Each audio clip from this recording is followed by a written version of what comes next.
Alors, donc, moi je continue. Hein. Donc,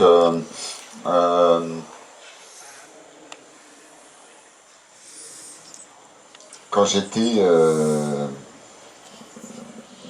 quand j'avais 16 ans, euh, je savais rien faire avec mon talent et personne ne savait que ça existait l'art, justement, Malik. Personne ne savait ça.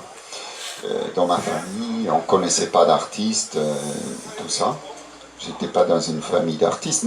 Mon père d'ailleurs était comptable et ma mère était à la maison. Elle était à la maison. Et donc voilà.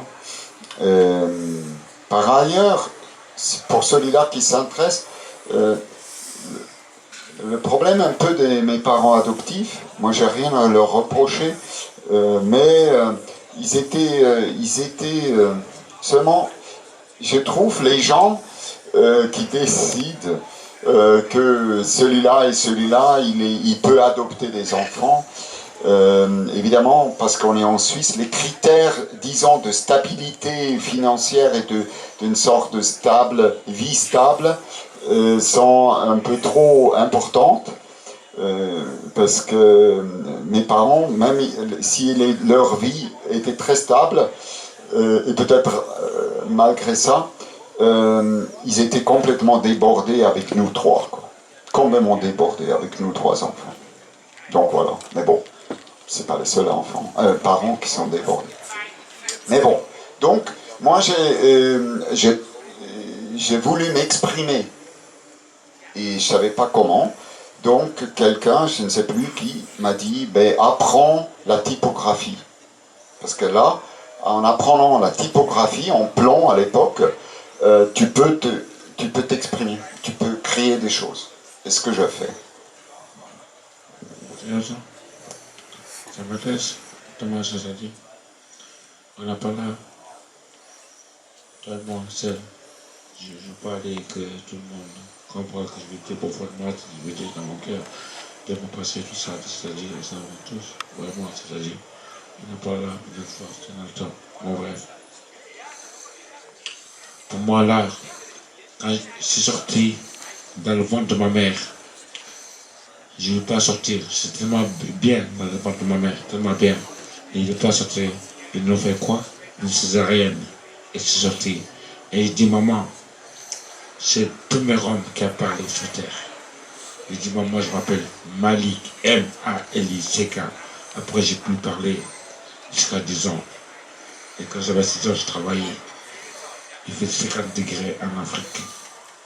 Et je travaillais pour amener à manger aux gens, des ouvriers, tout ça. Et je faisais des allers-retours tout le temps. J'ai seulement 10 ans. Ici, en Europe, il faisait à peu près tout. Internet, tout ça, les habits, tout ça. Quand je vois ça, ça m'intéresse. Mais bon, je passe mon chemin. C'est pour mon pays. C'est pour moi. Moi, je n'ai même pas un slip, même pas de sujette, même pas rien. Et je travaillais pour faire juste à manger et m'en abattre. Et je suis sorti de la boîte de ma mère. J'ai sorti sur terre. J'ai parlé direct à ma mère. Et ma mère a peur de moi. Et j'ai dit, c'est qui c'est lui? C'est qui quoi? C'est Dieu qui l'envoie sur terre. C'est pour moi. Pour voir ce qui se passe sur terre. C'est juste une particule. La terre. On va. C'est quoi? Mars. Votre Pluton. Bon, c'est pas Neptune, mais je crois. Dieu sait votre nom que vous avez inventé. De toutes les planètes, de toutes les étoiles qui vous entourent là-haut. C'est pour moi. En tout cas, ça, c'est la terre. C'est pour moi. J'ai vécu ici, c'est pour moi. Et pour, voilà. Je suis venu ici pour étudier, c'est pour moi. Je n'ai pas de déçu, moi. C'est noir. Noir, c'est rien. C'est juste une couleur. Blanc, c'est juste une couleur. C'est ma faute. Couleur noir, blanc, jaune. Qu'est-ce que c'est ma faute? C'est pour moi. Je vais juste venir ici, étudier votre technologie, c'est pour moi. C'est qu'à vous en venir avec matériel, internet, technologie, toutes ces conneries, robotique, les films, toutes ces conneries, les lois, la police, l'État, tout ça. Juste étudier, juste un passage sur terre. C'est me casser, vite fait. Si vous voulez, Je montre quelque chose, une casse. Vous allez tous voir. Bam, une casse. Je dis, c'est de dire comment ça se passe. Je me dis que vous allez tous être humains, tous être n'importe quel pays, sans deux ans, bout des humains. Vous dites quoi, il y a l'italien, l'espagnol, les pays, le Sénégal, Cameroun, blablabla, tous ces conneries, tous ces continents, tous ces présidents, manipulation, toutes ces conneries, tout ça, il y a plus de caméras qui seraient tout, c'est tout de A à Z, simplement. Et toutes ces conneries, toute la terre, tout ça, la manipulation, Brésil, l'Afrique, tout ça, la Suisse, Espagne, Italie, tout ça, tous les pays, Guadeloupe, vous voulez, tous les pays du monde, voir le monde. Alors, tous les présidents devraient se réconcilier. Des gens qui ont besoin d'aide, c'est simplement pas les femmes qui n'ont pas d'argent, rien, ils font de la protection, les gens qui sont violés, tout ça, mouvement d'arabes, et toutes ces conneries, tout ça, et toutes des conneries qui nous disent tout ça, tous des mensonges, tout ça, il faut qu'ils le disent. Moi, je peux le dire à la télé internationale, je dis tout, je vois tout, je sais ce qui se passe de A à Z, simplement. Tous les Africains, tous les Brésiliens, tous les Espagnols, tous les Syriens, voire tous les Africains. On n'a pas aucun être humain et étranger. On est tous nés sur la terre, on est tous terriens, de A à Z. On retourne en arrière, soi-disant.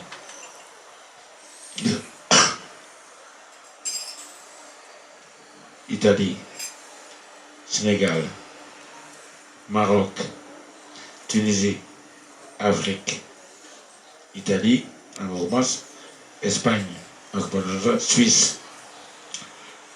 Hein? Suisse, on commence encore. Deutschland, tout ça, tout ces conneries, tout ça.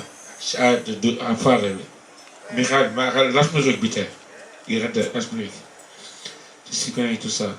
Tout, l'enveloppe, tout ça, de tout, la preuve, toutes les peintures, ça, tout, Italie, c'est aussi ça, tout, disons, tout esclave, tout ça, tous les gens qui sont différents, Italie, Suisse, tout ça, Africain, tout ça, on est tous la même chose. Ou alors, on va tous s'unir, que tout le monde nous a travaillé pour l'avenir de nos enfants qui vont renaître pour montrer l'exemple. Nos enfants et nous, on va partir, simplement. Alors, on montre l'exemple. Alors, toute ethnie, tout ça, Espagne, Sénégal, Cameroun, Sénégal, tout ça, n'importe quel pays, on va tous s'unir tout ça, pour on va plus loin, pour l'avenir de nos enfants, simplement. Vous êtes intérêt, simplement. De tout être vivant qui nous comprend, de tout être vivant qui comprend ce que je veux dire, simplement.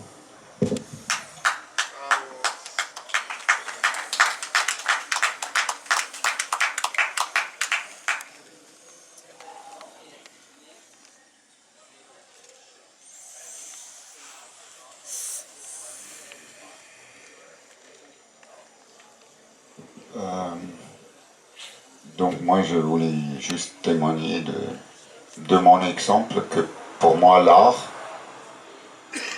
c'est aussi une possibilité de se réinventer soi-même. C'est pour ça que je vous raconte mon histoire. Pour se réinventer soi-même grâce à l'art, grâce à cet outil art. Parce que justement l'art c'est pas pour les riches, c'est pour tout le monde. Donc moi, j'ai eu un long chemin, je vous ai dit, j'ai fait cet apprentissage, après j'étais frustré. Après, j'ai appris qu'il y a une profession qui s'appelle graphiste. Donc j'ai fait du graphisme, parce que j'ai fait une école à Zurich, je l'ai déjà dit je crois ici. Kunstgewerbeschule à Zurich. Et donc, là encore, c'était à la fois magnifique et en même temps c'était quelque chose qui était une étape importante. Et c'est seulement après, quand je suis allé à Paris, et je voulais vraiment en fait quitter ma vie d'antan, quitter ma famille et tout ça, me réinventer complètement. C'est pour ça que je suis allé à Paris, que j'ai compris que c'était pas possible et surtout, c'était pas nécessaire. Ce qui était nécessaire, c'était dire oui à ma famille et oui à toute ma vie que j'avais jusque maintenant. Ça, j'ai compris que à Paris, dans une relative isolement, relative, mais quand même, parce que je connaissais pas grand monde, et je l'ai déjà dit ici, parce que je commençais avec un échec à Paris. Donc, pendant ces années-là, à Paris, les années les plus importantes pour moi, j'ai pu me réinventer complètement en tant qu'être humain, être humain, par exemple, en acceptant complètement ma famille, qui n'était pas ma famille, mais quand même, et de dire oui à tout, ce que je n'avais pas fait avant. J'étais gêné par mes parents, par ma famille, et donc c'était un long chemin pour que je compris, il ne faut pas que je sois gêné, je suis pour rien, et donc je dois dire oui. Et donc, en même temps, parallèlement, et c'est pour ça Robert Walser est très important, et en même temps, ça m'a donné la possibilité de me réinventer. Vous voyez, si on est un enfant adopté ou orphelin, c'est évidemment, il y a une tentation de se plaindre de ce sort injuste et tout ça, et de se demander pourquoi, je sais pas quoi. Il y a cette tentation, moi je l'avais aussi, mais bon, j'ai certainement cédé à cette tentation parfois, mais il y a aussi un énorme, moi je trouve, il y a une énorme chance, c'est le chance de se dire, comme tous les enfants évidemment, mais on a un avantage, je trouve, quand on est orphelin. On a un avantage là, on dit, moi je m'invente complètement nouveau, et ce que j'ai essayé de faire. Et je me suis dit ça pendant ces années à Paris. Et donc, le travail, évidemment, mon intérêt pour l'art, grandissant, m'a énormément aidé.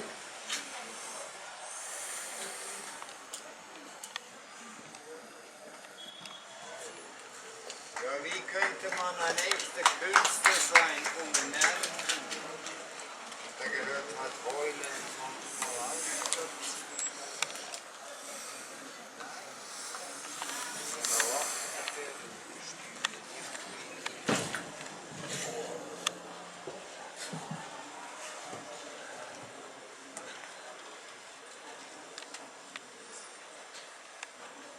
Aber so zuständig könnte ich auch sehr.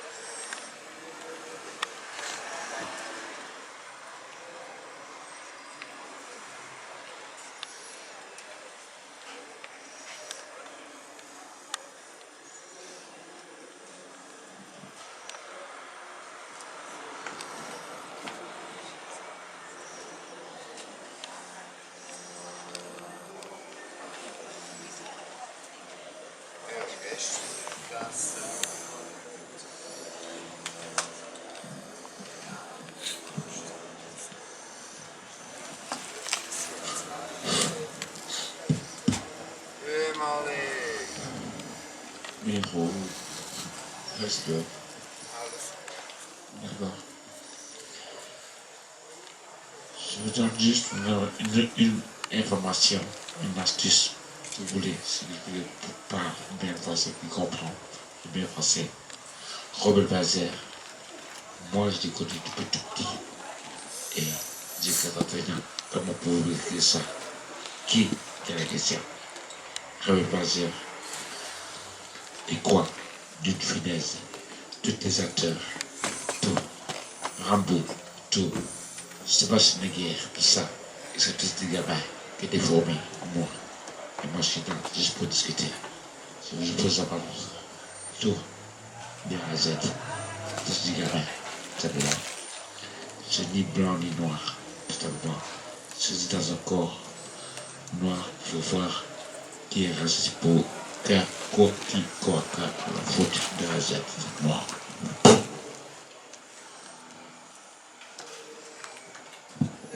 Robert Walser, donc je l'ai rencontré que à Paris.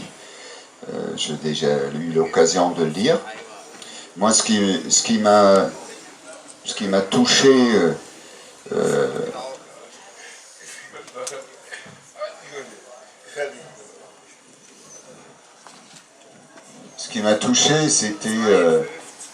c'était quand Simon parle de sa famille et qu'il décrit les membres de sa famille, ils sont 5, et qu'il les décrit,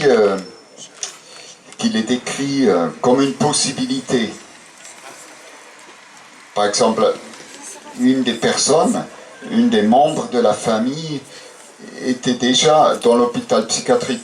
Donc c'est Simon qui parle, mais bon, on sait que Robert Walser a aussi un frère qui finissait sa vie à l'hôpital psychiatrique. Mais bon, c'est pas ça qui m'intéresse, le côté autobiographique de Robert Walser, mais ce qui m'intéressait, c'était en décrivant la famille Tanner. Simon Tanner, il parle, dans le dernier chapitre du livre Les enfants Tanner, il décrit sa famille, il décrit celui-là qui est artiste, celui-là qui est à l'hôpital psychiatrique, la sœur et l'autre, et tout ça, et l'autre frère. Et j'ai trouvé, il décrivait en quelque sorte des possibilités des membres de famille, comment on pourrait se réinventer chacun. Et ça, j'ai trouvé ça très intéressant. C'est ça qui m'a touché. Et c'est pour ça que, avec ce livre, je me suis trouvé un membre de la famille Tanner, quoi. C'est-à-dire, plus que c'était une histoire, plus c'était des possibilités de s'inventer, de dire, bah oui, peut-être, quelqu'un est devenu quelqu'un qui est devenu déclaré fou, parce qu'il a fini sa vie dans l'hôpital psychiatrique. L'autre était un artiste, pas terrible en fait, mais quand même il croyait en ce qu'il faisait, donc il faisait sa carrière d'artiste, etc., etc. Je trouvais ça très touchant dans cette description de Simon de la famille Tanner. Et pour moi, je l'ai pris aussi un peu à l'époque comme un encouragement de me réinventer moi-même, et de me réinventer un peu de ça, un peu de ça, un peu de ça, un peu de ça, puisque c'était pas une recette, c'est pas ça qu'il faut comprendre, mais c'était comme un dialogue, où j'ai dit, tiens, oui, c'est possible, ça, c'est possible, ça, c'est possible, ça, c'est possible, mais il faut l'inventer, il faut pas croire que ça a été déjà fait, il faut s'inventer soi-même, et c'est pour ça que c'est important, Robert Walser, pour moi, pas seulement en tant qu'artiste, mais aussi en tant qu'être humain qui veut se réinventer soi-même. Intéressant, papa.